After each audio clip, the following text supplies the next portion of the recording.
So where are we? This is one of our satellite workshops. Not the one that's an actual satellite. We've been working here since the Pistachions started taking over. If we're gonna defeat those nut jobbers, it's gonna...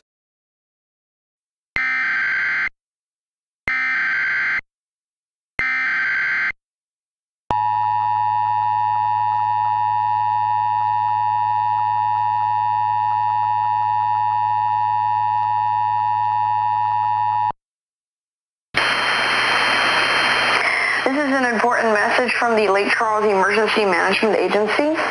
We have just received word from the National Weather Service in Lake Charles that their communications have failed and Houston Galveston office will be taking over alerts.